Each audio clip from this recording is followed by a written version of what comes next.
The alarm screamed at 4:47 a.m., cutting through the November darkness. Daniel Hayes's hand shot out from under the worn comforter, silencing it with practiced efficiency. He lay there for exactly 30 seconds, his daily allowance for self-pity staring at the water-stained ceiling. 30 seconds. Then he moved. The shower was quick water, never quite hot enough in this old building. His Bennett Tech maintenance uniform hung on the bathroom door, navy blue shirt with the company logo pants pressed the night before. Rachel's iron, one of the few things he'd kept. Rachel. 4 years, and her name still caught in his throat. In the kitchen, Daniel assembled Sophie's lunch with the precision of someone who'd perfected this routine.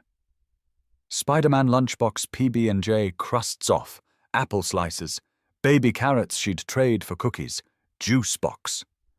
On the napkin, he drew a small heart with Sharpie, just like Rachel used to do. Sophie's clothes waited on her chair. Purple unicorn shirt, favorite jeans with the knees wearing through. He needed new ones, but that would wait until next paycheck. The school shoes needed replacing more urgently. 5:43 a.m. Time to wake her. Morning sunshine. Daniel whispered, brushing blonde hair from Sophie's face. At 7 years old, she already looked so much like Rachel it sometimes hurt. 5 more minutes, Sophie mumbled. You said that yesterday. We almost missed the bus. The bus can wait. I'm very important. Daniel smiled, despite his exhaustion. Is that so? Very, very important. Mrs. Peterson says I'm her best student. 15 minutes later, they ate oatmeal together, the cheap kind from the big container dressed up with honey and frozen blueberries that turned everything purple. Daddy Sophie said around a mouthful. Don't talk with your mouth full, bug. She swallowed dramatically. Does Mommy watch us from heaven? The question hit him like it always did. Unexpected, devastating. I think she does, Daniel said carefully. I think she's very proud of you. Does she know I got an A on my spelling test? I'm sure she does. At 7:15, they walked hand in hand to the corner bus stop. Other children gathered, most with mothers, some with fathers, a few with nannies. Daniel was one of only 2 single dads here, and he felt it every morning. The way conversations would pause when he approached resume about playdates and PTA meetings, he was never quite invited to. Sophie didn't notice. She chatted about her volcano science project, something they'd build this weekend, and waved when she spotted her friend Emma. The bus arrived with hydraulic hiss and exhaust cloud. Sophie hugged him tight. Love you, Daddy. Love you more, sunshine. Love you most. She waved from the window until the bus disappeared. Daniel walked 2 blocks to his 2008 Honda Accord faded blue paint cracked windshield he couldn't afford to fix. The 35-minute drive to downtown Seattle meant NPR on low, lukewarm gas station coffee mental checklist of the day's repairs. The Bennett Tech building rose 20 stories into the Seattle skyline, all glass and steel. Daniel parked in Section E, far corner of the underground garage, next to Teslas and Mercedes. His Honda looked particularly shabby in this company. In the maintenance office, Jake was already sorting work orders. Morning sunshine, Jake said without looking up. Full day ahead. HVAC units acting up elevator flagged for sensor replacement, and somebody on the executive floor keeps calling about their thermostat. Thermostats are easy, not when the CEO's assistant is making the calls. Daniel clipped his radio to his belt. Just another day in a building full of people who barely noticed him. He had no idea everything was about to change. Meanwhile, 15 floors above Daniel's head, Olivia Bennett woke at exactly 4 a.m. No alarm needed. Her body had learned to wake before dawn habit formed from years of proving herself to a father who believed sleep was for the weak. The penthouse was silent in a way that felt less peaceful and more like a vacuum. Floor-to-ceiling windows offered a stunning view of Seattle's skyline Space Needle lit against pre-dawn darkness. Puget Sound dark and vast beyond Mount Rainier, barely visible through November clouds. On paper, this apartment was worth $4.8 million. In reality, it felt like an expensive prison. Olivia allowed herself 2 minutes of staring at the ceiling, 2 minutes of acknowledging the hollowness before pushing it down. Her morning routine was mechanical shower at 5:15, hair and makeup by 5:45, dressed by 6 Hasdras. Charcoal grey Armani power suit, heels adding 3 inches to her 5'7" frame. In the mirror, Olivia Bennett, CEO of Bennett Tech Solutions, stared back.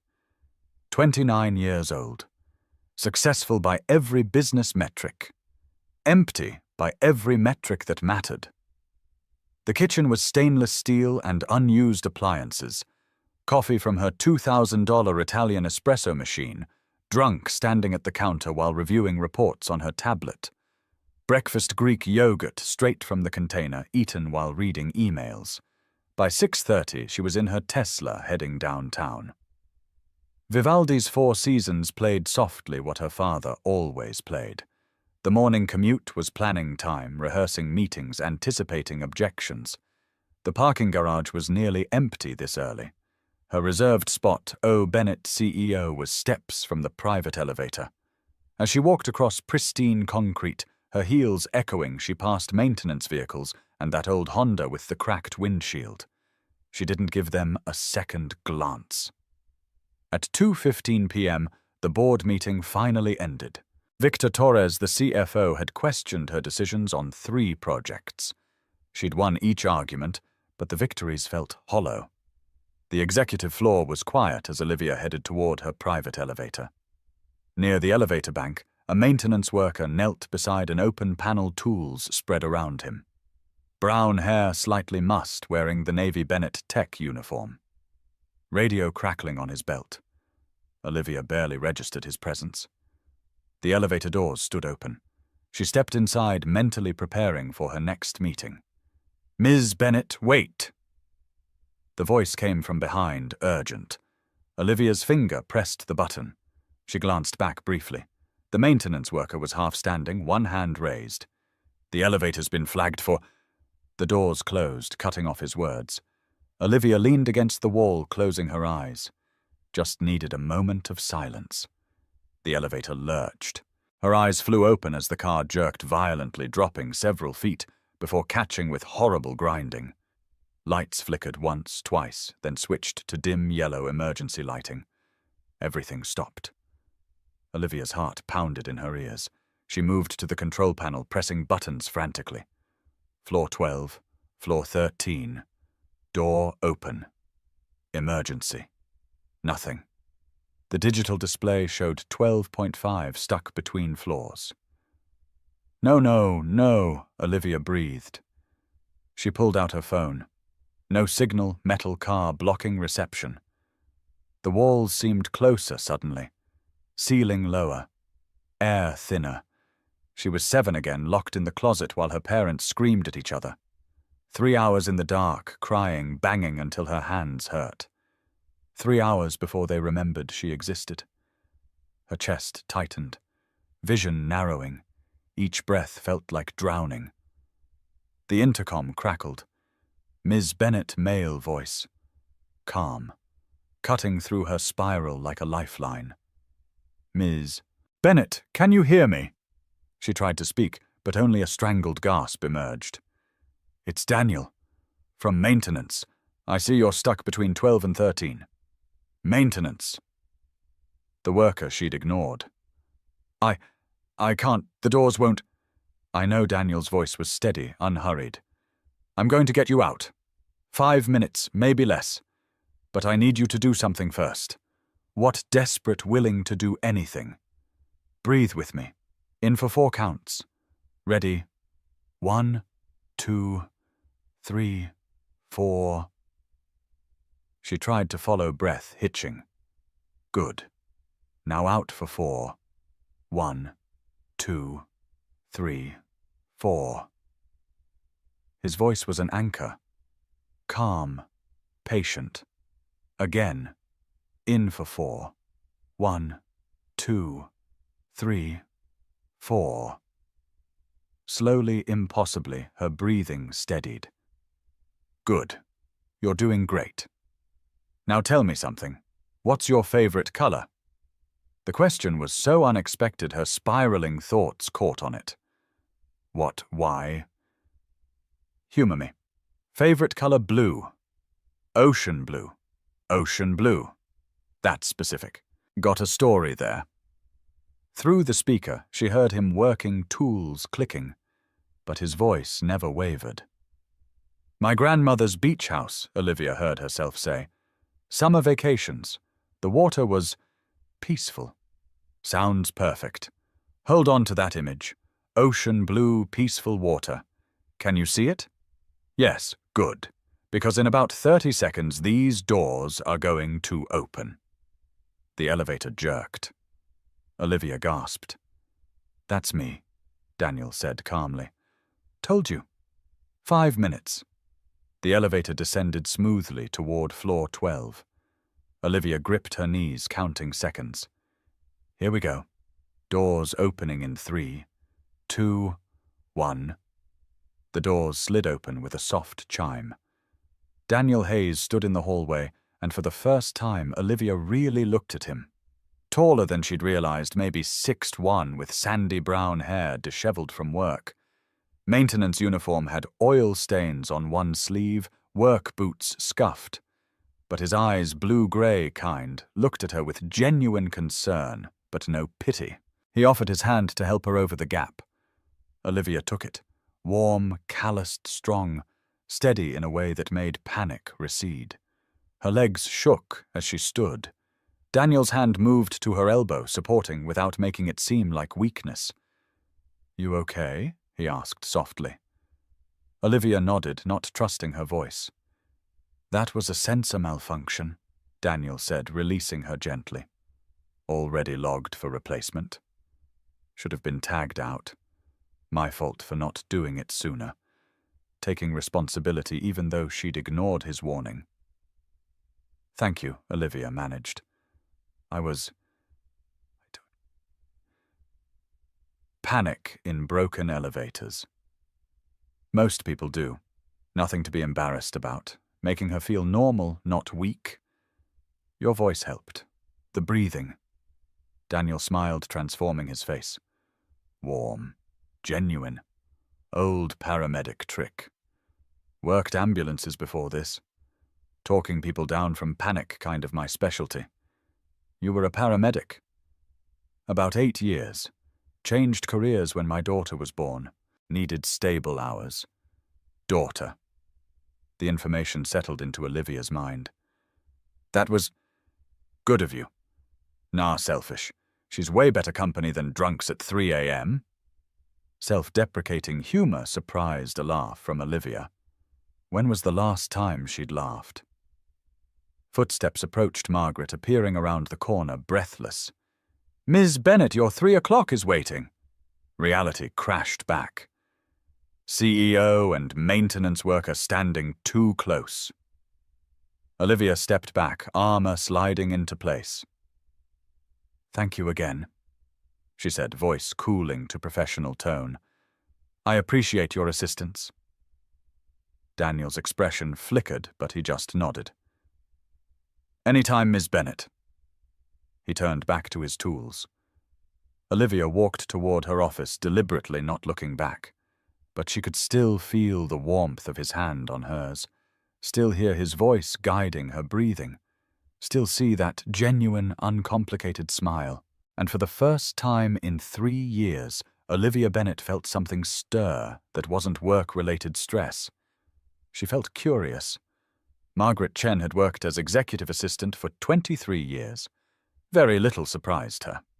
But when Olivia Bennett walked in Tuesday morning and casually asked for the maintenance schedule, specifically when Daniel Hayes would be on the executive floor, Margaret's professional mask slipped. The maintenance schedule, Ms. Bennett. Yes, when will Mr. Hayes be available for a facilities review? Margaret pulled up the schedule. He's assigned to executive floor HVAC checks at 10 a.m. today. Perfect. Thank you. Through the glass walls, Margaret watched her boss check her reflection 3 times in 5 minutes, adjusting already perfect hair. 29 years in corporate, and she'd never seen Olivia act remotely interested in a man. Not since the divorce 3 years ago. Margaret pulled up Daniel Hayes's employee file. Handsome in an understated way. Kind eyes, good performance reviews, widower with young daughter. Not at all Olivia's usual type. Margaret made a note. Watch this situation carefully. At 9:45, Olivia walked to the thermostat on her office wall. Digital display 72 degrees, airflow fine. She stared at it, then picked up her phone. Margaret, the temperature in my office feels off. I'll call maintenance immediately. Olivia hung up, heart pounding. She was acting like a teenager with a crush. At 10:03, knock on her doorframe. Ms. Bennett. Heard you're having temperature issues. Daniel stood in her doorway, tool belt, easy smile. He looked exactly the same as yesterday, but somehow different. Higher definition now. Daniel. Yes. It's been inconsistent. The lie tasted strange. Olivia never lied. Let's see what we're dealing with. Daniel pulled a thermometer from his belt, walking to the thermostat. Movement sufficient practiced. Olivia watched his hands. Capable. Gentle with equipment? System looks fine, Daniel said. Reading 72, pretty standard. You feeling too hot or cold? Hot. Olivia's face warmed. It varies. Sometimes one, sometimes the other. Daniel turned to look at her. Something in his eyes, amusement, understanding. He knew this call was unnecessary. That usually means the thermostat's working perfectly. Long pause, giving her an out. Tell you what, I'll adjust the settings anyway. Sometimes these units can be finicky. Helping her. Covering for her. Making it less awkward. Thank you, Olivia managed. Daniel turned back, making adjustments that probably didn't need making. Giving her what she wanted, his presence, while pretending it was necessary. So Daniel said casually, Still working. How are you feeling after yesterday? The elevator thing. I'm fine. Momentary panic. Claustrophobia. Something like that. Olivia found herself continuing. When I was 7, my parents were fighting and I hid in a closet. The door locked. I was stuck 3 hours before they found me. Why was she telling him this? Daniel turned, giving her full attention. Really listening. 3 hours is a long time for a 7-year-old. I learned to be self-sufficient, not to depend on anyone. Except yesterday you had to. Except yesterday. Understanding passed between them. For what it's worth, Daniel said, quietly asking for help isn't weakness. It's being human. The words hit harder than they should. Your daughter Olivia changed subjects. Sophie. Right, she's 7. Daniel's face transformed. Pride. Love. Pure and uncomplicated. Yeah, just turned 7 last month. What's she like? Daniel sat on her desk edge, relaxed in a way that should have felt inappropriate but didn't. She's everything. Smart curious, asks a million questions. Currently obsessed with space. Wants to be an astronaut. That's ambitious. She doesn't know impossible yet. Hope she never learns it. The way he talked about his daughter Olivia had never heard such unguarded love. Her mother. I saw in your file she passed away. I'm sorry. Daniel's expression flickered. Pain, then acceptance. 4 years ago. Cancer. Fast diagnosis, too. 6 months. Sophie doesn't remember much. She was 3. That must have been incredibly difficult. Hardest thing ever. Watching Rachel fade. Knowing I'd do this alone. but Sophie needed me to hold it together, so I did. Simple statement, years of pain behind it. You quit being a paramedic for her, couldn't handle rotating shifts nights away. Maintenance pays less, but I'm home for dinner. Tuck her in every night. Worth more than money. Olivia thought about her own life. All money. No meaning. What about you? Daniel asked. Any kids? No.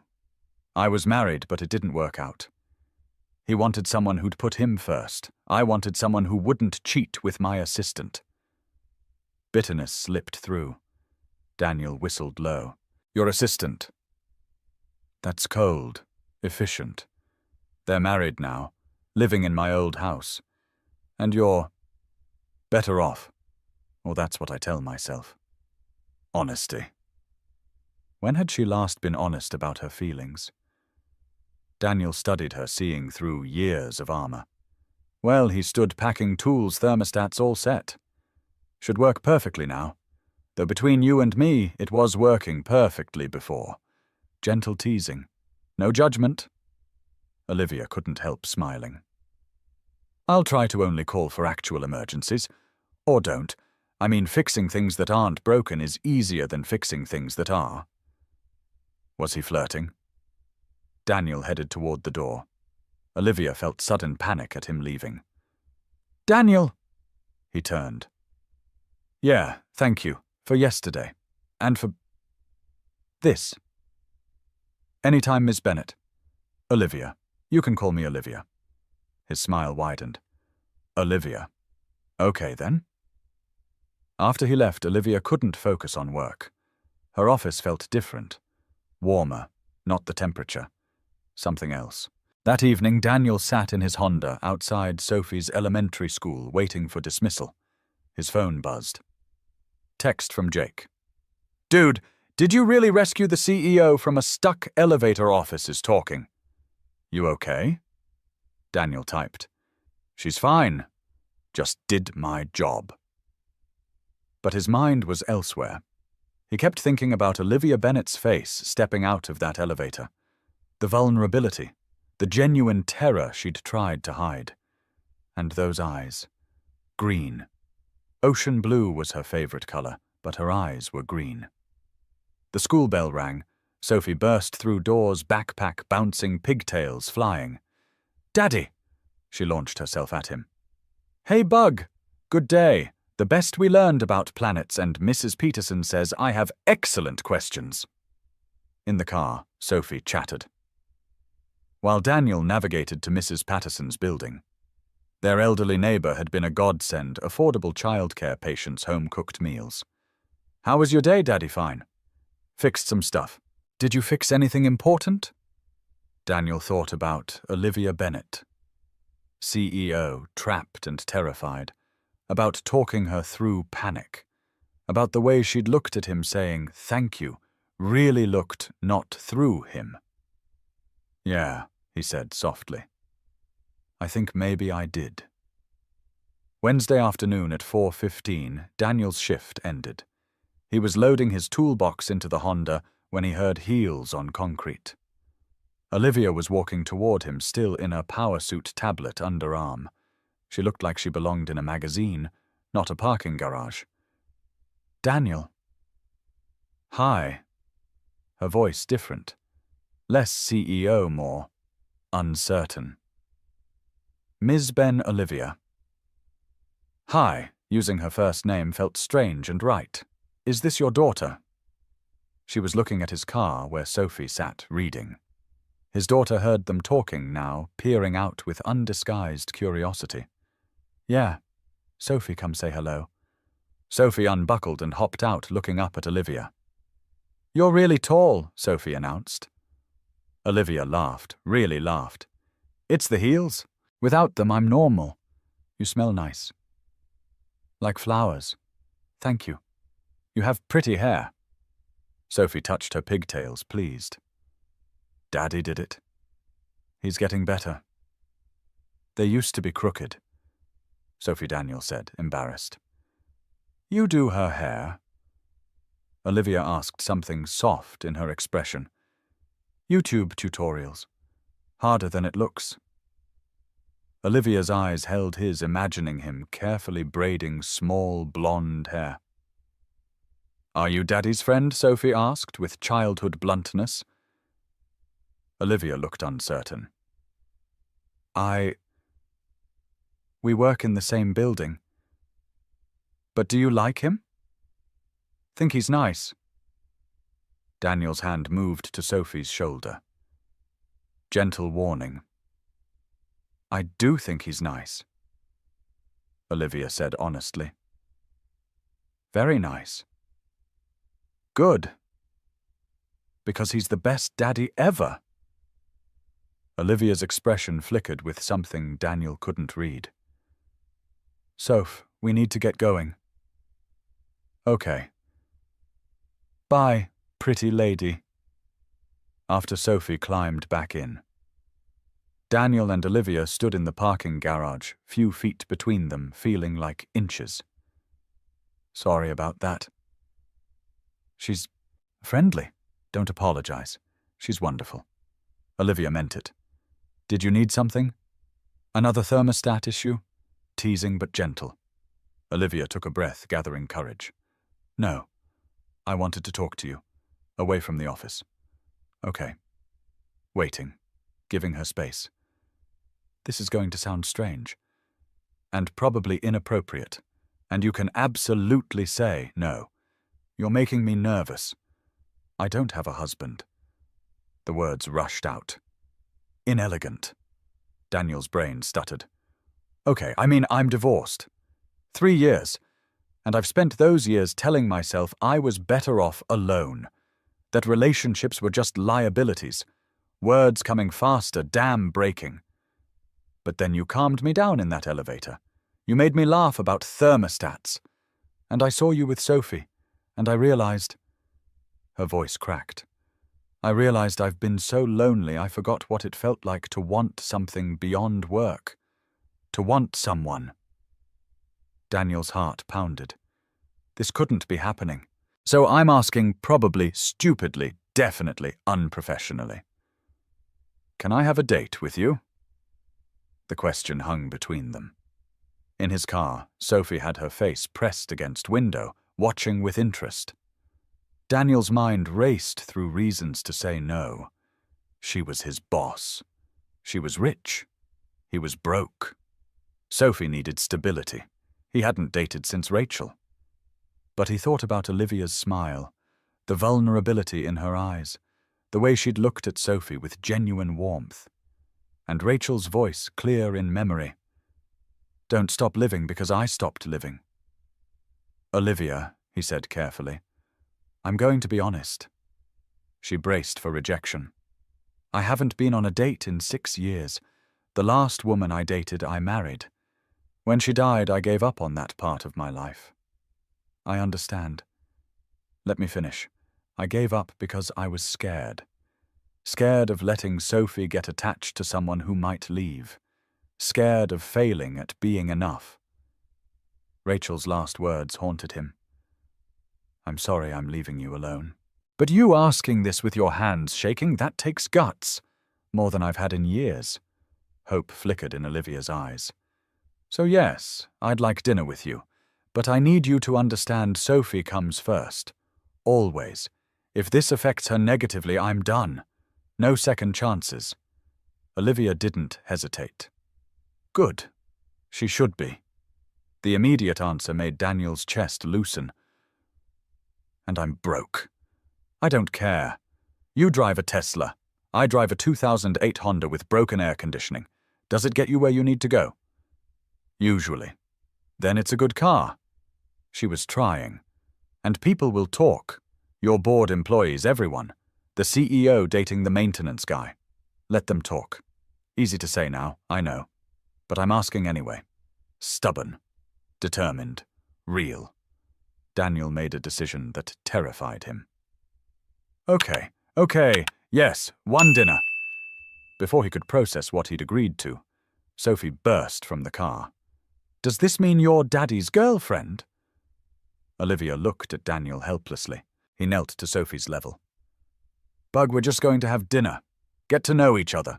But you like her, right? You have your smiley face. What smiley face? The one you have now. The one from pictures with Mommy. The innocent observation devastated him.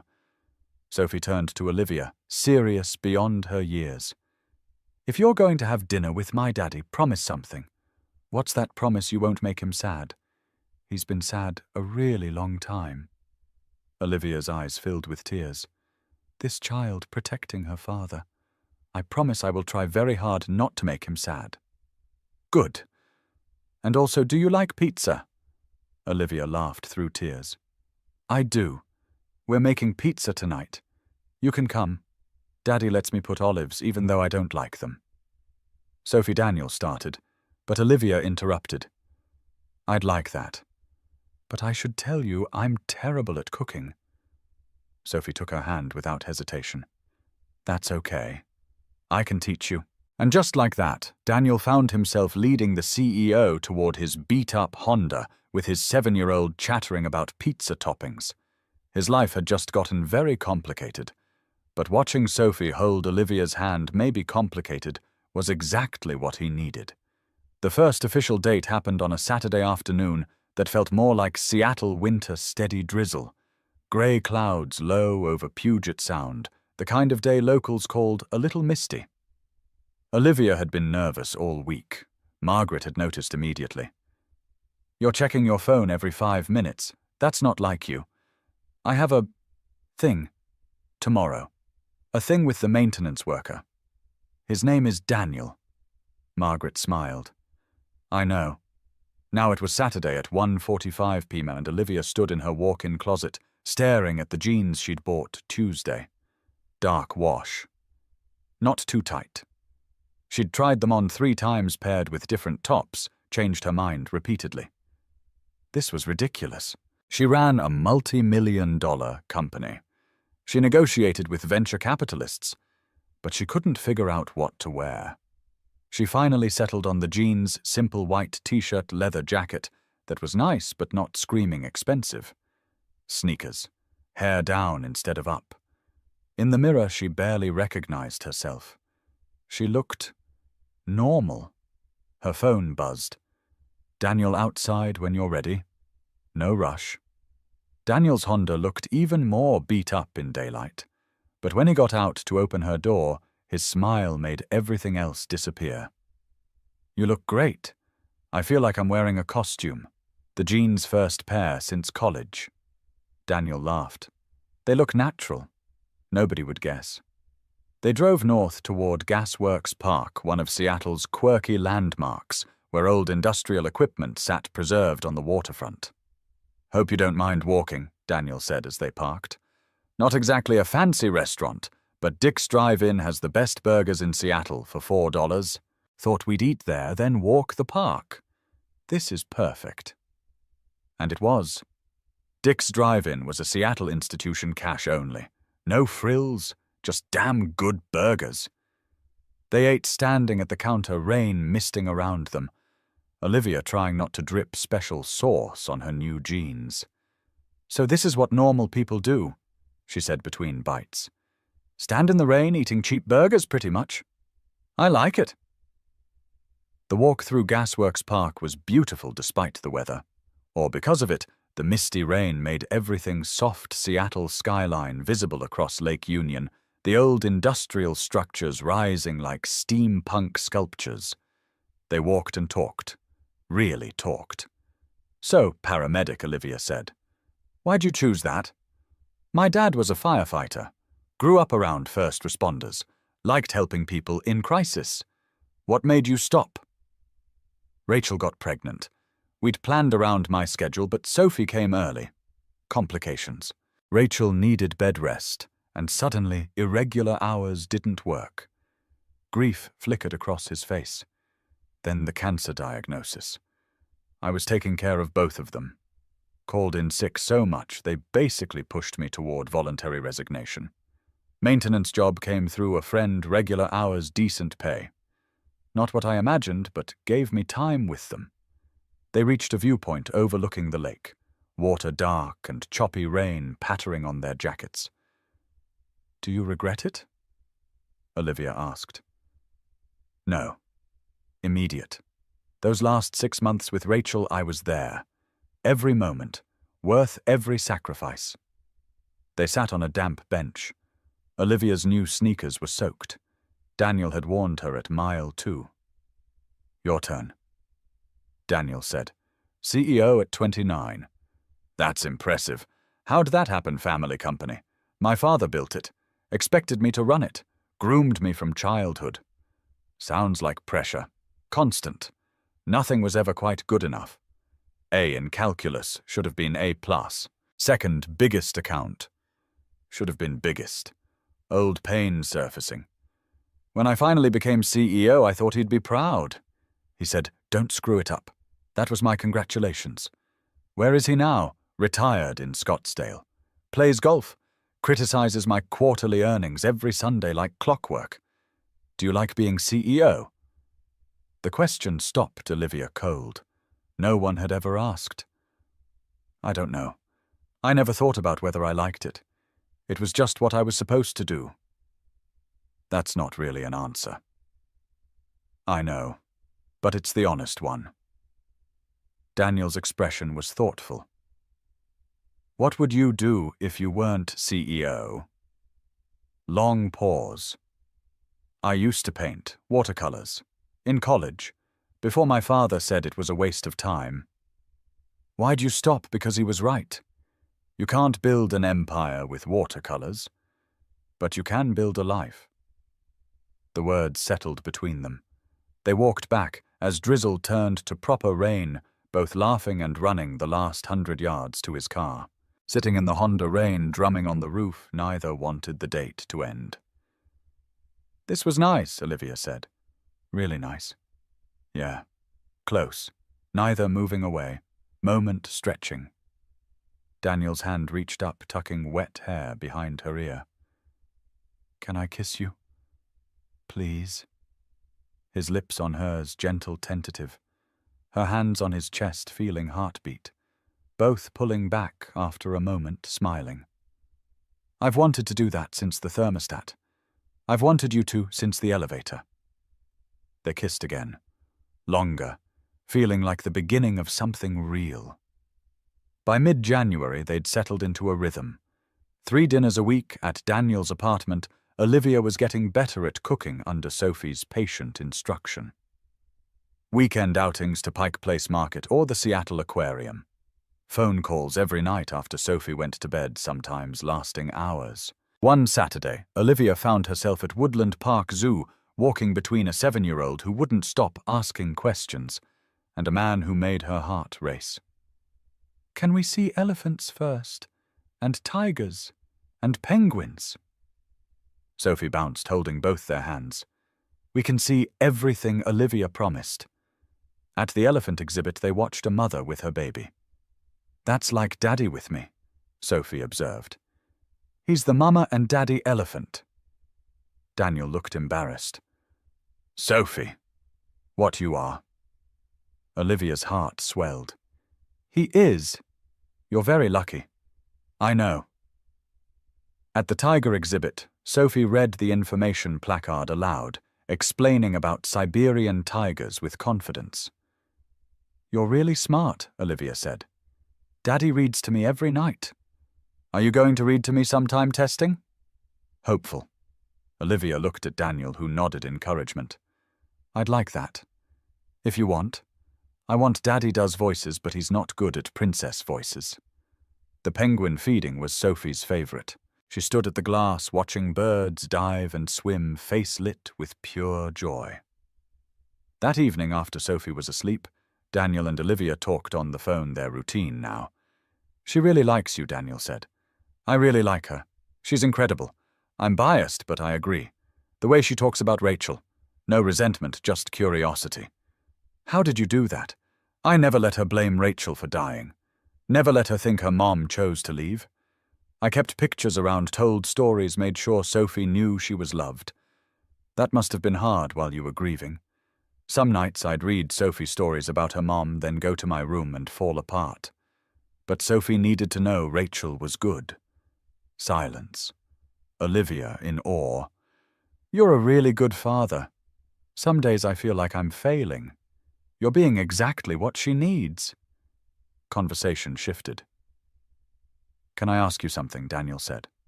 Always. Do you think about the future, like where this is going all the time? Do you? Yeah, and it scares me. Because I'm falling for you, Olivia. Really falling. But I keep waiting for the other shoe to drop. What shoe? The one where you wake up and realize you can do better. That I'm just the broke maintenance guy. Stop. You're not just anything. You're kind, patient, and amazing father. You make me laugh. You make me want to be better.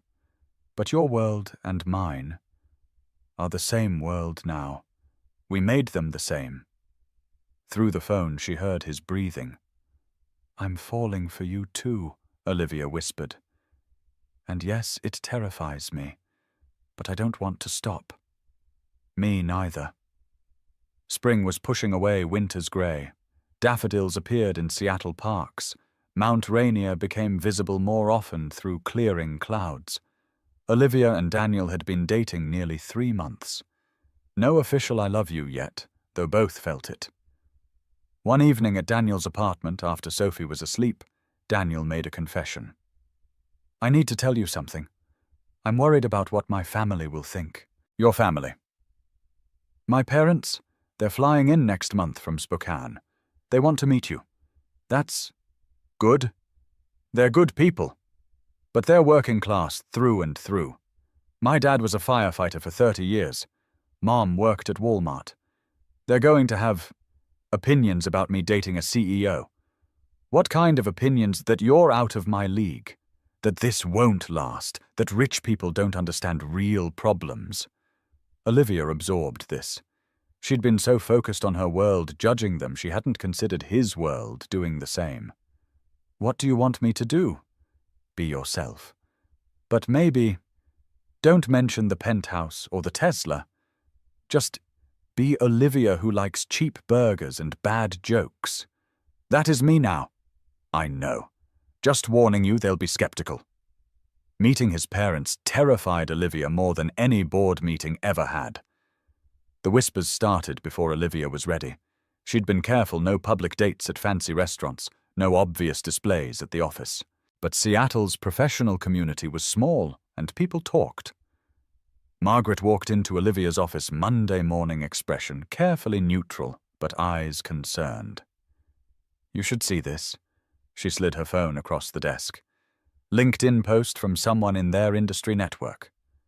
Spotted Bennett Tech CEO Olivia Bennett at Dick's Drive-In last Saturday, with what looked like a maintenance worker and his daughter.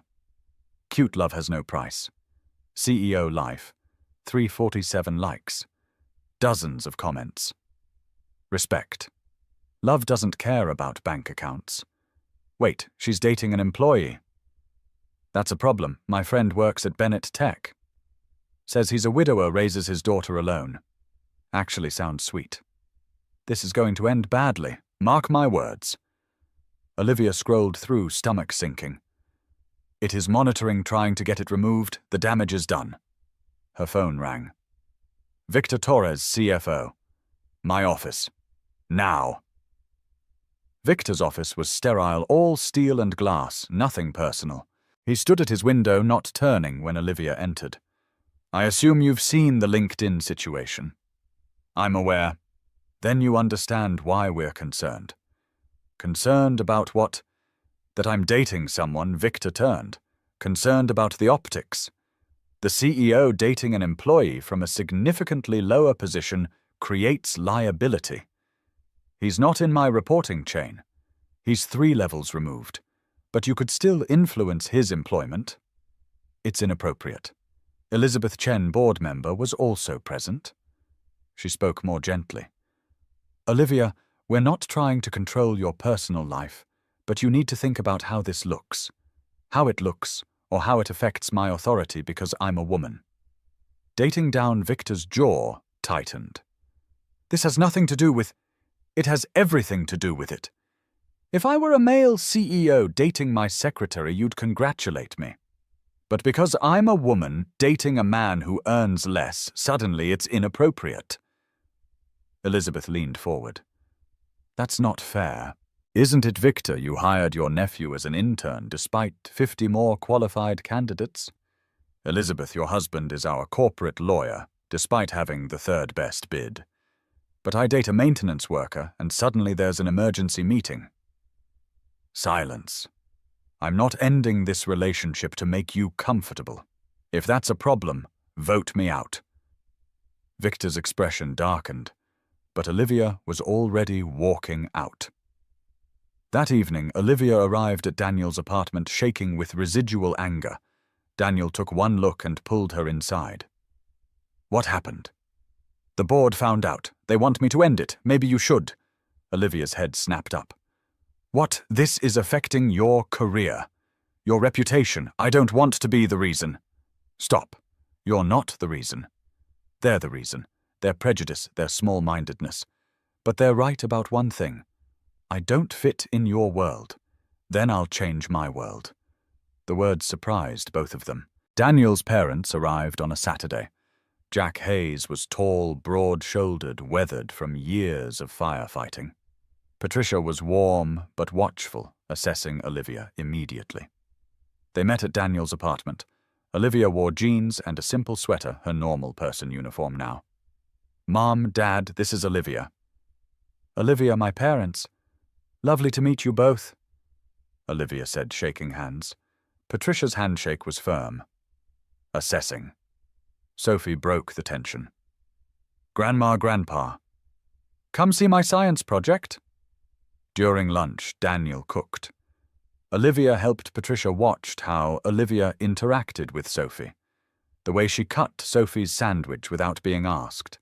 How she patiently explained something about volcanoes. Small domestic things that mattered.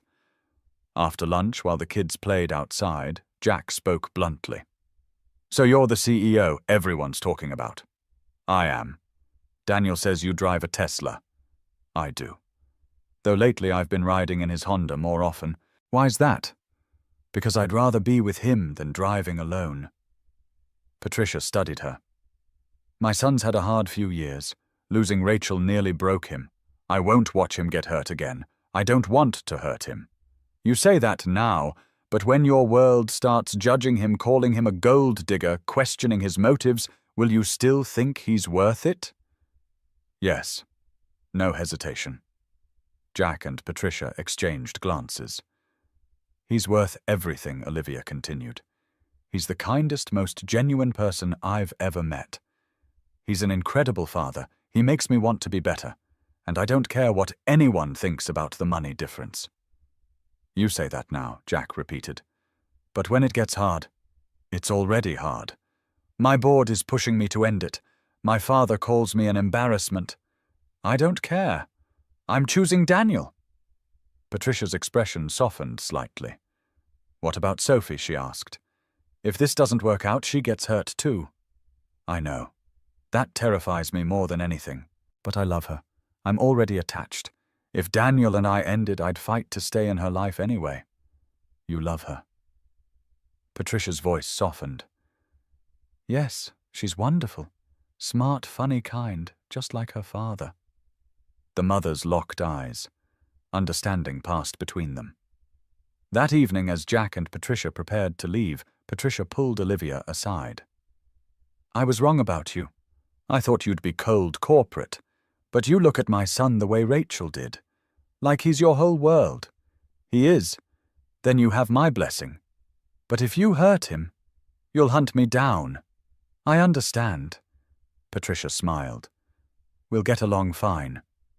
Sophie's school had been okay until it wasn't. She'd mentioned Olivia a few times. My dad's girlfriend helps with my math homework. Teachers knew. Some parents knew. It had been fine. Then came the Mother's Day art project. Mrs. Peterson asked students to draw pictures of their mothers. Sophie, who never really knew Rachel, drew Olivia. Another student's mother saw it during pickup, recognized Olivia from business news. Word spread. By Wednesday, Daniel got a call from Mrs. Peterson. "We need to talk about Sophie." At lunch, Sophie sat with her friend Emma, trying to act normal. Other kids whispered. Brittany, known for being mean, spoke loud enough for Sophie to hear. "My mum says your dad's only dating that rich lady for her money." Sophie's face burned. "That's not true. Why else would a rich person date a janitor? He's not a janitor, he's maintenance supervisor." "Same thing. My dad says it's embarrassing." Emma defended her. "Sophie's dad is nice, leave her alone." But Brittany continued. "My mum says when they break up, your dad's going to sue her for money. That's what poor people do." Sophie stood, hands shaking. "My daddy isn't poor, and he loves Olivia, and Olivia loves us." "Sure she does." Brittany laughed. "Until she gets bored." Sophie dumped her lunch tray and ran to the bathroom, fighting tears. Emma followed. Mrs. Peterson found them immediately, called Daniel. Daniel picked Sophie up early. In the car, she was quiet, face blotchy. "Baby, what happened?" She told him everything. Every cruel word, every nasty implication. Daniel's hands tightened on the steering wheel, anger building. "Daddy, why do people think you don't love Olivia? Because they don't understand that love isn't about money. But you do love her, right?" "Yes, very much. Then why does everyone care that she's rich and you're not?" How to explain adult prejudice to a 7-year-old? Some people think rich people and regular people are too different, but they're wrong. I hate those kids. Don't hate them. Feel sorry for them. They're learning to be small-minded from their parents. Sophie absorbed this quietly. "Can we see Olivia?" "I want to see Olivia." "Yeah, baby. Let's go see Olivia." At Bennett Tech. Olivia was in a meeting when Margaret interrupted. "Daniel's here. Says it's urgent. He has Sophie." Olivia immediately left the conference room, finding them in the lobby. Sophie's face was red and puffy. Daniel looked furious. "Conference room. Now." In privacy, Daniel explained everything. Olivia listened, heartbreaking with every word. "I'm going to call the principal. I'm going to—" "You can't fix this with your position." "Olivia, that'll just make it worse." The raised voice surprised both of them. Sophie's head turned from where she'd been coloring. "I know I can't. But I can." "You can what?" "This is what I was afraid of. For getting hurt because of us. This isn't us. This is them. But it affects us. It affects her." They were both breathing hard, anger and fear mixing. "Maybe we need to take a break," Daniel said quietly. "Let things cool down." "No." Olivia's voice was firm. "We're not running away. I'm not running. I'm protecting my daughter. From me, from this situation, from people judging her because her dad is dating someone rich, so what, we just give up? Let them win. It's not about winning, it's about Sophie feeling safe at school. Stop fighting." Sophie's small voice from behind them. They turned. Sophie's face was tear-streaked. "Stop fighting. Please." Olivia knelt. "Sophie, honey, you love each other. I know you do. So why are you being mean?" Simple question. Impossible to answer. Daniel knelt too. Sometimes adults say things they don't mean when they're scared. "Are you scared of Olivia leaving?" "Yes." Sophie looked at Olivia. "Are you scared we don't want you?" "Yes." "That's silly. We're a family now. 7-year-old wisdom." Sophie looked between them seriously. "When Mommy died, you told me it was okay to be sad, but not okay to stop living." Daniel's throat tightened. "I remember, you said Mommy would want us to be happy, that being sad forever wouldn't bring her back." Words he'd said now reflected back. "So why aren't you choosing to be happy?" "Olivia makes you happy. You make her happy." "I'm happy. Who cares what anyone thinks?" Both adults stared at this child, who saw everything so clearly. "She's right." Olivia said to Daniel. I'm sorry. For getting defensive for... No, I'm sorry. You're not the problem. I was scared and I lashed out. They moved toward each other, Sophie between them. I love you, Daniel said. I love you and I'm terrified of losing you. You're not losing me. Ever. Sophie looked between them. Promise, both adults looked at her. I promise, Olivia said. I promise, Daniel echoed. That night, Sophie asleep. Daniel and Olivia sat on his couch, exhausted. Today was awful. Top 5 worst days ever. We're going to have more days like this, I know. Can we survive them? We have to, because the alternative is living without each other. Long pause. Olivia. I need to tell you something. Okay. I love you, not just falling for you, I love you. Completely terrifyingly, all in love you. Olivia's eyes filled with tears. I love you too. Both of you. You've become my family.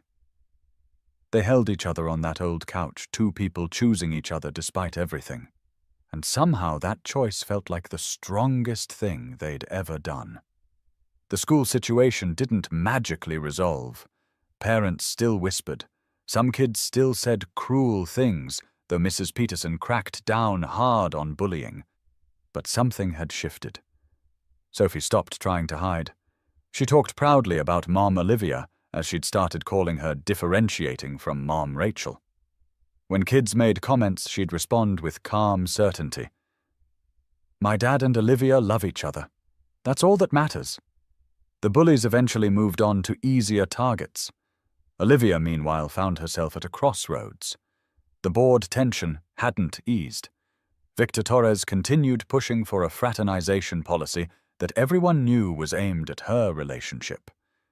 Elizabeth Chen tried to mediate, but the pressure was constant. Her father's weekly Sunday calls had become unbearable. You're embarrassing yourself. The business community is laughing at you. When this falls apart, don't come crying to me. On a Wednesday in mid-June, Olivia sat in her corner office, looking at Seattle spread below her. The Space Needle, Elliott Bay, Mount Rainier, visible through rare, clear skies. She'd spent 29 years building to this moment.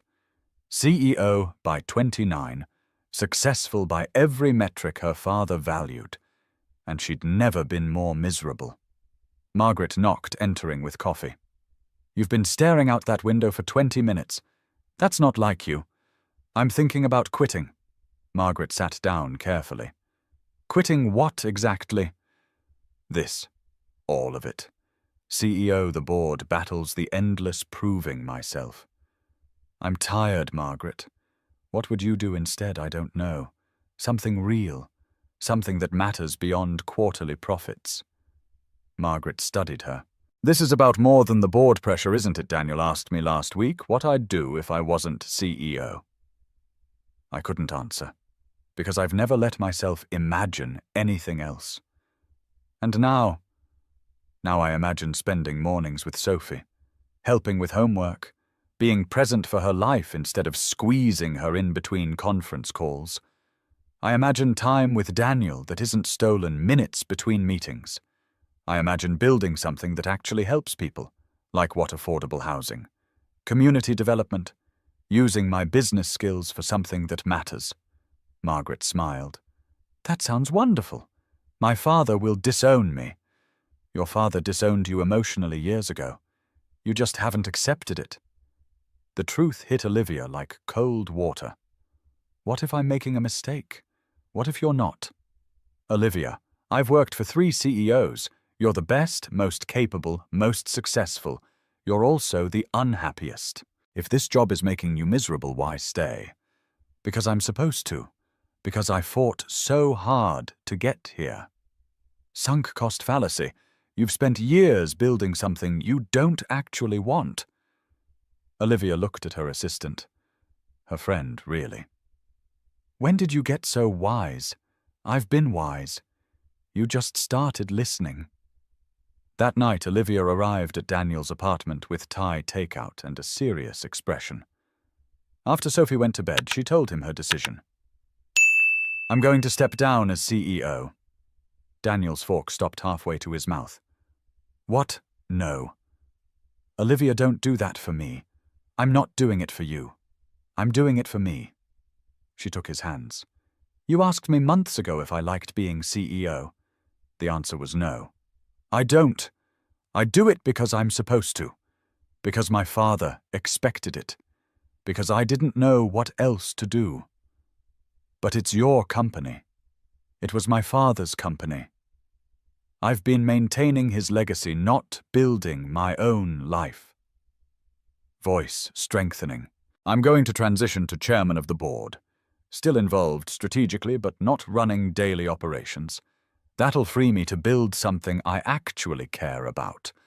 Like what community housing development? Using my skills to help people afford to live in this city. Maybe partnering with local organizations, creating jobs, actually making a difference." Daniel processed this, seeing she was serious. "What about your father? He'll be furious. He'll call it quitting. But his approval isn't worth more than my happiness." "Olivia, this is huge. I know, but I've been thinking about it for weeks. Since the school thing with Sophie. Since the board meeting. Since every morning I wake up dreading work. Cupping his face. I want to live Daniel. Actually live, not just survive. I want mornings with you. Breakfast with Sophie. To go to her school plays without taking calls. I want a life. Are you sure, more sure than I've been about anything?" Kissing him. Deep. Certain. "I'm all in. Completely terrifyingly all in." "Me too. No more pushing you away when I'm scared. And I'll stop trying to fix everything with money. Maybe fix a few things. Your resources are useful. Laughing together. Storm passing." The board meeting was scheduled for a Tuesday in late July. Olivia had prepared her resignation speech, practiced it with Margaret, revised it 3 times. But when she walked into the conference room and saw Victor's smug expression, clearly thinking this was another opportunity to undermine her, something fierce rose in her chest. She wasn't quitting in defeat. She was choosing freedom. "Thank you all for coming. I have an announcement regarding the company's leadership structure." Victor leaned forward. "What announcement? Effective October 1st, I'm stepping down as CEO of Bennett Tech Solutions." Stunned silence. "You're what Elizabeth said. I'll be transitioning to chairman of the board. I've already identified my recommendation for interim CEO while we conduct a formal search." Robert's face showed shock. "Olivia, you can't just quit." "I'm not quitting. I'm restructuring my role to better serve both the company and my life." Victor's voice was sharp. "This is because of that maintenance worker. You're throwing away your career for—" Be very careful how you finish that sentence. Ice in her voice. "My relationship with Daniel has made me reevaluate my priorities. But this decision is about me choosing the life I want, not the life I'm supposed to want." She explained her plan. Board seat maintained, strategic oversight, quarterly reviews, but not 16-hour days sacrificing everything. Bennett Tech doesn't need a burned-out CEO who resents being here. It needs leadership that's passionate and present. The vote 5-2 in favor. Victor and 1 other dissenting. "Then it's official. I'll work with the transition team over the next 2 months." As she stood to leave, Elizabeth stopped her. "Olivia, I think you're brave. I hope you find what you're looking for." "Thank you, Elizabeth." The transition took 2 months. Olivia trained her replacement, a brilliant woman from their Portland office. She documented processes, handed off relationships, slowly extracted herself from daily operations. It was harder than she'd anticipated. The work had been her identity for so long, letting go felt like losing a limb. She had panic attacks, sleepless nights, moments of wondering if she'd made a terrible mistake. Daniel supported without pushing. Margaret reminded her why she'd chosen this. Sophie's innocent wisdom helped Mummy. You're happier now. I can tell. Mummy. Sophie had started using it naturally about a month ago. Olivia's father called once. She answered knowing it would be ugly. This is the most foolish thing you've ever done. I'm happy with my decision. Happy you're throwing away everything I built. That you built. Not me. I was maintaining your legacy, not building my life. And what life is that? Playing house with some blue-collar nobody. Anger rising. His name is Daniel. And he makes me happier than your approval ever did. He's using you. Even if he was, which he's not, it would still be my choice. My life. My happiness. Voice strengthening. I'm done trying to earn your love by sacrificing mine. I'm done measuring my worth by corporate achievements. I'm done being who you wanted instead of who I am. Don't call me when this falls apart. I won't need to, because even if it does, it'll have been worth it. She hung up, hands shaking, but feeling free. 30 years of trying to please him over. Rachel's sister Jennifer had been watching from afar. She'd seen social media posts, heard through mutual friends. Finally, she reached out to Daniel. I'm coming to Seattle next week. I'd like to meet Olivia. Daniel's stomach dropped. Jen, I don't know if I need to see who's in my niece's life. Non-negotiable, Danny. They met at a coffee shop in Fremont. Jennifer was early sitting with folded arms when Daniel and Olivia arrived. She looked like Rachel, same eyes, same cheekbones. Olivia saw Daniel's grief flicker. Jen, this is Olivia. Olivia Rachel's sister Jennifer. Jennifer's handshake was firm. Assessing. So you're the CEO. Former CEO as of last week. Eyebrows rose. Really? They ordered coffee. Sat. Uncomfortable silence. Sophie talks about you constantly, Jennifer said finally. Mom Olivia this, Mom Olivia that. She's an incredible kid. She is. Rachel's kid. Let's be clear about that. I would never try to replace... And yet she's calling you Mom. Olivia's throat tightened. She came up with that herself. To differentiate. Mom Rachel and Mom Olivia. She still talks about Rachel all the time. Does she? Or is she forgetting her real mother? Daniel interjected. Jen, that's not fair, isn't it? She was 3 when Rachel died. Now she's 7. Olivia's been around, 6 months? How much does Sophie actually remember versus what she's being told? Olivia stayed calm. I make sure Sophie knows about Rachel. We visited her memorial bench together. I asked Daniel to tell stories. I've encouraged Sophie to talk about her feelings. Because you feel guilty. Because Rachel matters. She's part of Sophie's identity. She's part of Daniel's life. I'm not trying to erase her. I'm trying to honor her by loving the people she loved. Jennifer's armor cracked slightly. Rachel was my best friend. We talked every day. When she died, I lost my person. And Danny shut down so hard, wouldn't return calls, cut everyone out. I've barely seen Sophie in 4 years. Tears in her eyes. I'm terrified that Sophie's going to forget Rachel completely, that she'll grow up not knowing how amazing her mother was. She won't, Olivia said firmly. We won't let that happen. If you want to be more involved in Sophie's life, we'll make that happen. Sophie should know her aunt, should hear stories from someone who knew Rachel as an adult, not just as a wife. Jennifer studied her. You mean that completely? Sophie needs all the people who love her, including you. Silence. Jennifer's walls crumbling. Okay, she said finally. Okay, maybe I was wrong about you. You weren't wrong to be protective. You were being a good sister. Can I take Sophie for a day this weekend, just us? I want to tell her about Rachel. Things Danny might not know. Daniel nodded. She'd love that. That Saturday, Jennifer took Sophie to the Seattle Aquarium, something she and Rachel used to do.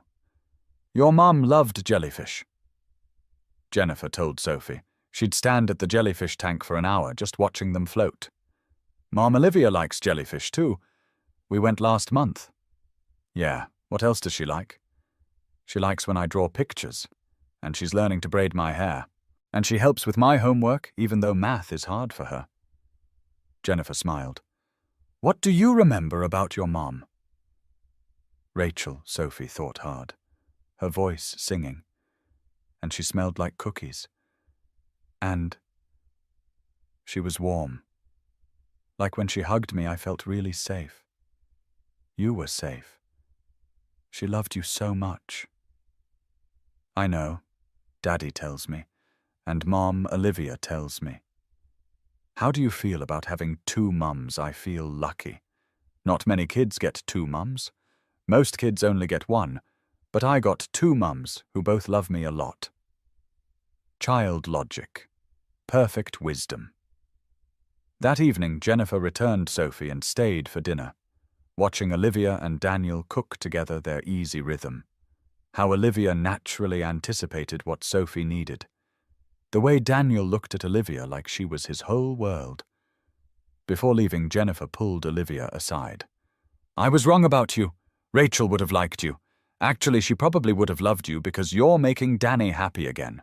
And that's all she wanted, for him to be happy. Thank you for saying that. Take care of them. They're my family. They're mine too now." Understanding passed between them. Blessing received. Olivia's housing project, now officially underway, held its groundbreaking ceremony on a clear October Saturday. Empty lot in North Seattle, future site of 40 affordable units with on-site childcare and job training center. Small crowd gathered, city officials, donors. Daniel, Sophie, Margaret, Jake, Mrs. Patterson. Olivia stood at the podium, still nervous about public speaking. 6 months ago, I was CEO of a tech company. I was successful by every traditional measure, and I was miserable. Looking at Daniel and Sophie. Then I met people who showed me that success isn't measured in profit margins. It's measured in lives touched, in families housed, in communities built. She explained the vision, partnered with local non-profits. Sustainable design. Community garden. This project represents second chances. For families who've lost housing. For single parents building stable lives. For children who deserve safe spaces to grow. Getting emotional. I've learned that privilege comes with responsibility. Not to make more money, but to help others have opportunities I took for granted. This is the beginning. After the ceremony, Daniel pulled her aside. "There's something you should see." Walking to building plans. Pointing to dedication plaque design. Rachel Hayes Community Center. In memory of Rachel Hayes, 1988 to 2019. Mother, wife, friend. Find joy even when it's hard. Olivia's eyes filled with tears. "You named it after Rachel." "She would have loved this. Loved you for doing it. Seemed right to honor her." I don't know what to say." "Say you'll marry me." World stopping. Sophie gasping nearby. What Daniel kneeling right there in front of everyone. I had a whole plan. Romantic dinner at Canlis, rose petals, the works. But standing here seeing you make Rachel's memory into something beautiful, I can't wait. Pulling ring from pocket. Simple. Beautiful. Olivia Bennett. You walked into my life when I'd given up on anything beyond surviving. You didn't just save me from an elevator. You saved me from myself. Voice thick with emotion. You love my daughter like she's yours. You honor Rachel's memory instead of competing with it. You gave up a corner office to be part of our cramped apartment chaos. You chose love over safety. Sophie stage whispering. Say yes, crowd laughing. What Sophie said. Say yes, marry me. Be Sophie's mom officially. Be my wife. Help me build this life. Please. You're proposing at a groundbreaking ceremony. I'm proposing at the place that represents everything we believe in. Second chances. Building together. Love that doesn't care about bank accounts. It's perfect. You're perfect, yes. God, yes, Daniel sliding ring on her finger, kissing while crowd erupted. Sophie running over, throwing arms around both. I get a mom. A real mom. Olivia kneeling. You get a mom who loves you more than she knew possible. Can I call you just Mom now? Not Mom. Olivia, through tears, I would love that more than anything. The wedding was scheduled for a Saturday in mid-December at Seattle's Japanese Garden. Small, intimate, beautiful, even in winter. Guest list, 50 people. Margaret. Mrs. Patterson, Jake and maintenance crew, Jennifer Daniels' parents, Elizabeth Chen, close friends, Sophie's classmates. No father to walk Olivia down the aisle. She walked alone, or not alone, because Sophie walked with her, holding her hand. Daniel cried before she reached him, Sophie between them during ceremony, holding both hands. Judge officiating. Vows, Daniel, Olivia. You taught me that hearts can expand to hold new love without diminishing old love. You honor Rachel by being an amazing mom to Sophie. You honor me by choosing this life. I promise to love you through every doubt. I promise Sophie will always come first, but you'll never come second. I promise to choose you every single day forever. Olivia crying. Daniel, you taught me that success isn't dollars or titles. You showed me family is built, not born. That love is choice. I promise to be the mom Sophie deserves. The wife you deserve. The partner who shows up, who stays, who chooses you forever. To Sophie, Sophie, I promise to honor your mom Rachel's memory, to tell you stories, to make sure you know you were loved before I arrived, and you're loved even more now. You made me a mother. Thank you for that gift. Sophie, to Judge. Can I say something? Of course. Thank you for being brave, for loving each other when people were mean. You taught me love is stronger than mean words. You're my favorite people. No dry eyes. The kiss. Judge pronouncing them married. Deep certain. Sophie jumping between for group hug. Reception at Daniel's apartment. Now their apartment, though they'd started house hunting. Mrs. Patterson's cooking potluck style. Dancing in living room to Spotify playlist. Sophie's artwork as decoration. First dance, can't help falling in love. 3 of them swaying together. Jake's toast. When Daniel started dating the CEO, I thought he was nuts. Turns out he was smart. She's not CEO anymore, she's just Olivia. And Olivia fits our lives better than any CEO could.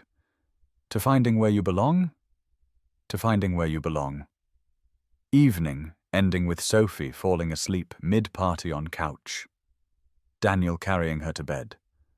Olivia following, tucking her in together. Our daughter, our daughter. They'd found a house in Maple Leaf. Older neighborhood, good schools, yards for kids. 3 bedrooms, Sophie's theirs, office/guest room. Backyard with space for garden and swing set. The mortgage was manageable because Olivia put down a large payment without making Daniel feel inadequate. Our money now, not mine, she'd said firmly. Sunday morning, 18 months after that elevator. Olivia woke first old habits but didn't jump up. Daniel's arm around her waist, still amazing. Kitchen, making real breakfast. French toast. Olivia actually good at cooking now. Daniel appearing, kissing her neck. Domestic routine, comfortable and loving. Sophie still asleep, miracle. Because Sundays are Gasworks Park days. Their life now, Olivia running Second Chance Housing Initiative. 3 affordable projects in development. Daniel promoted to building supervisor at Bennett Tech, managing entire maintenance team. Sophie, thriving, confident, happy. Regular family dinners. Normal problems, homework, stress, mortgage payments, whose turn for dishes. Normal joys. Movie nights, art shows, weekend trips to Mount Rainier. Sophie appearing hair wild. Is it French toast? Good morning to you too. Hugging Olivia. Good morning, Mum. Word still making Olivia's heart swell. Breakfast conversation. Sophie asking about Olivia's former CEO life. Do you ever miss it? Being really important. I am really important. I'm your mom. Most important job in the world.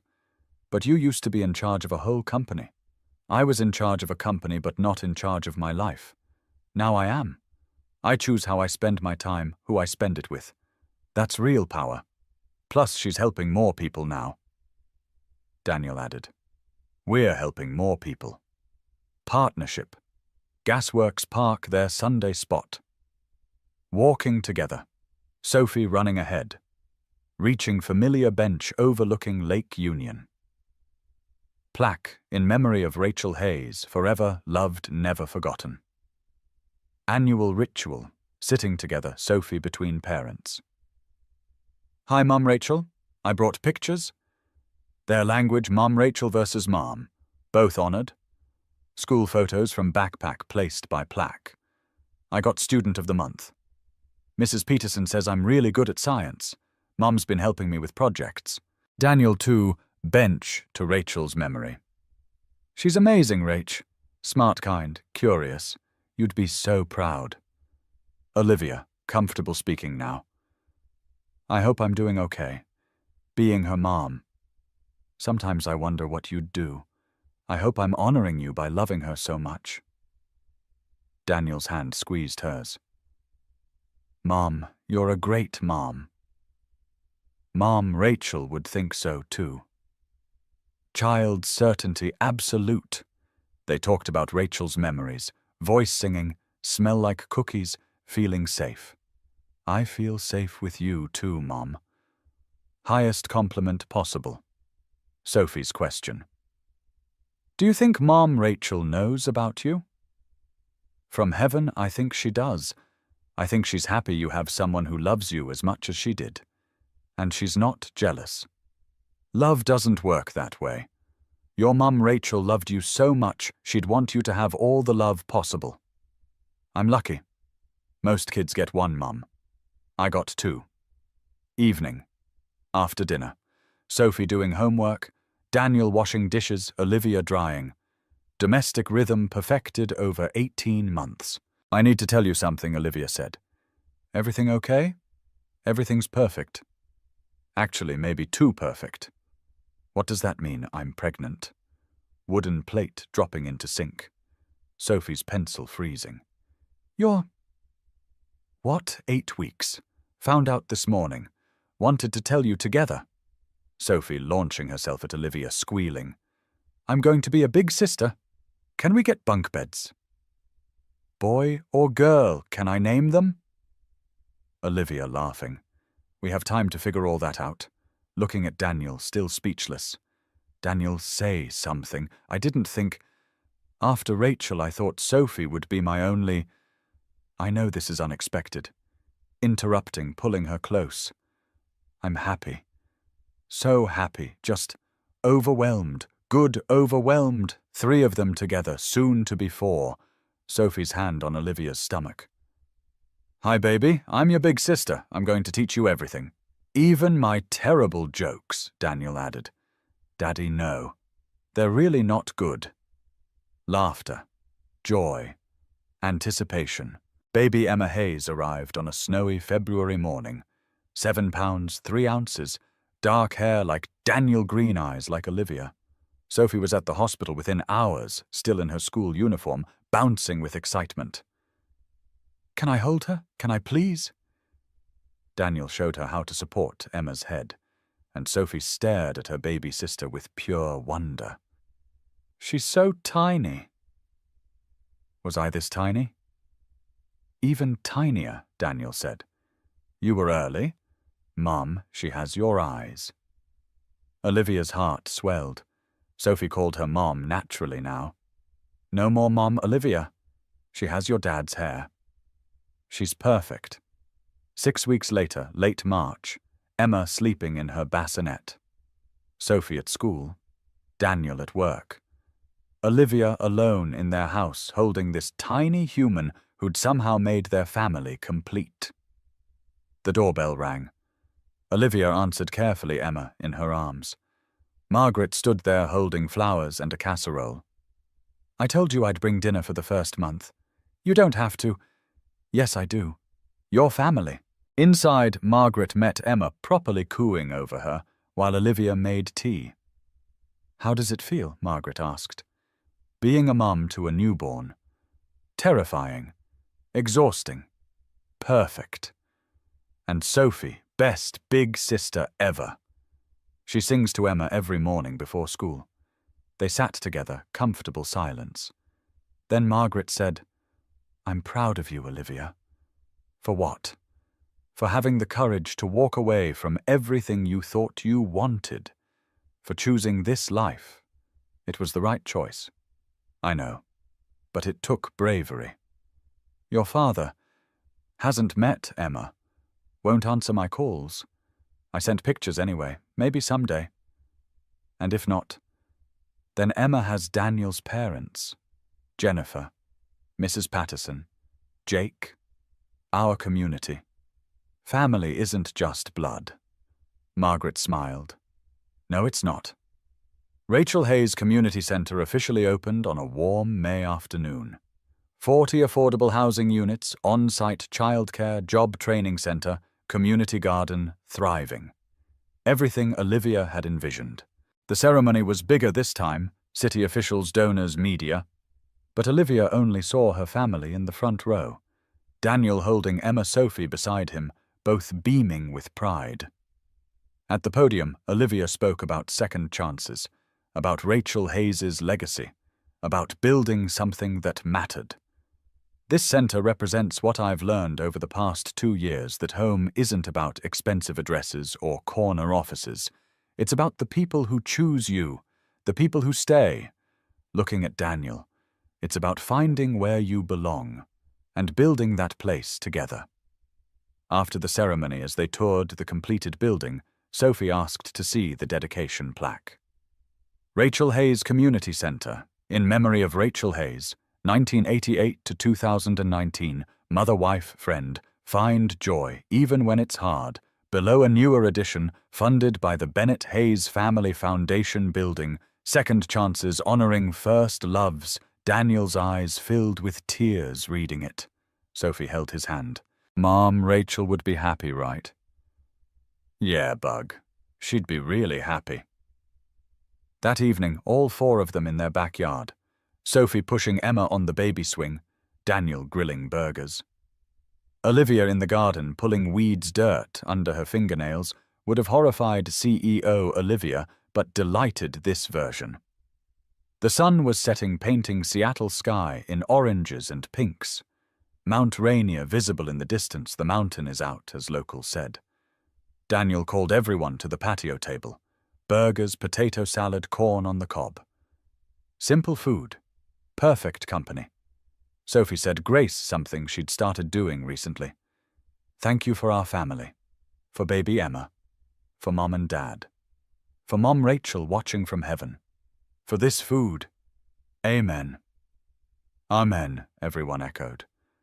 As they ate, Emma babbling in her high chair, Sophie talking about her science fair project. Daniel's hand found Olivia's under the table. "Happy?" he whispered. "So happy. No regrets, not a single one. You just won." Olivia's heart skipped. "What I regret not asking you out sooner. Could have had 3 years of this instead of 2. Laughing, squeezing his hand. We have the rest of our lives." Good point.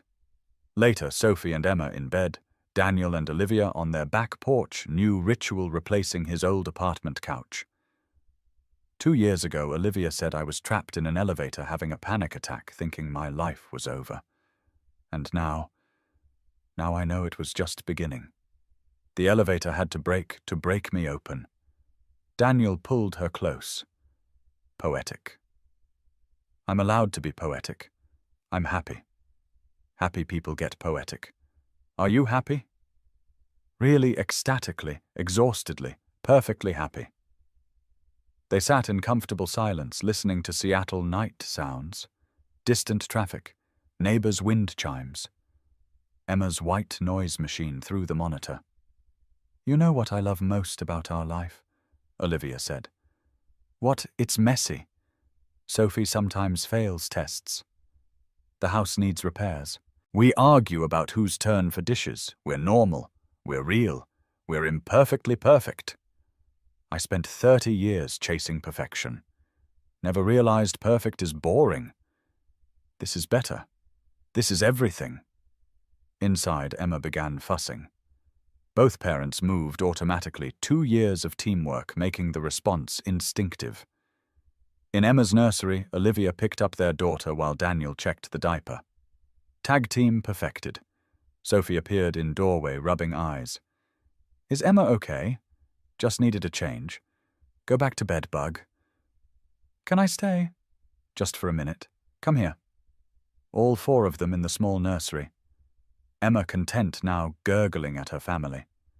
Sophie leaning against Daniel. Olivia holding Emma close. This is my favorite part of the day, Sophie said. The middle of the night, Daniel asked. No. When we're all together. Like a puzzle with all the pieces. Child wisdom perfect as always. Morning in the Hayes household.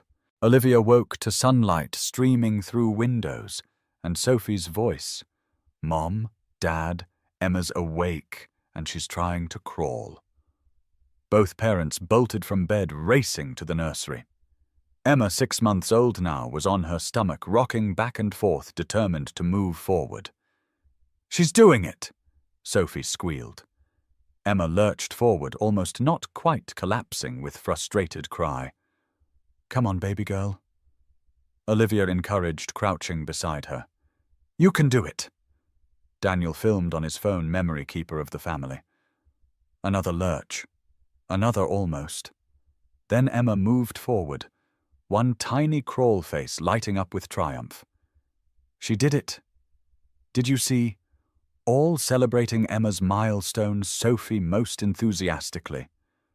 Olivia caught Daniel's eye across Emma's head, both thinking the same thing. This is family. This chaos. This joy. This messy, beautiful, perfect family. Later, over breakfast, Sophie's slightly burnt pancakes she was learning to cook. Olivia's phone rang. Unknown number, she answered cautiously. Olivia male voice. Familiar. Painful. Dad silence from Daniel. Sophie's eyes widening. I saw the article. About the housing centre. Rachel Hayes Centre. Yes, it's impressive. What you've built. Thank you. Long pause. Then I was wrong. About you quitting. About Daniel. About all of it. Olivia's breath caught. I've been a stubborn old man. Pushed you too hard. Couldn't see that you were drowning trying to please me. Your mother says, Mom knows you called. She insisted I call. Said if I didn't, she'd leave me. After 45 years of marriage, I figured I should listen. Smallest laugh from Olivia. Smart man, can I meet them? Your family, my granddaughters. Tears in Olivia's eyes now. Daniel's hand on her shoulder. I'd like that. Yes. Good, that's good. I'll be in Seattle next month. If that's okay, more than okay. After hanging up, Olivia sat quietly processing.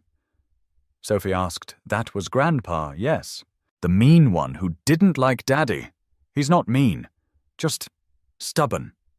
But he wants to meet you and Emma. Will he like us? He'll love you. How could he not? Daniel pulled Olivia close, whispering in her ear. You okay? Yeah. Surprised, but okay. Maybe people can change. Maybe. That afternoon they walked to Gasworks Park, now a family of 4. Emma in carrier on Daniel's chest. Sophie running ahead. They sat on their bench, Rachel's bench, looking at Lake Union sparkling. Mum Rachel Sophie said to the plaque, "We have good news.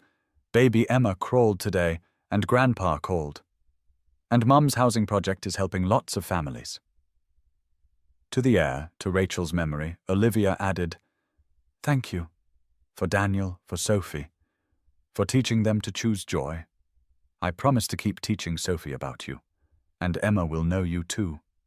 Daniel's arm around Olivia, Sophie between them. Emma content in carrier. Family. Chosen, built, imperfect, perfect. 2.5 years ago, Olivia had been trapped in an elevator, terrified and alone. Now she was here, free, loved, home. All because she'd asked one question. "Can I have a date with you?"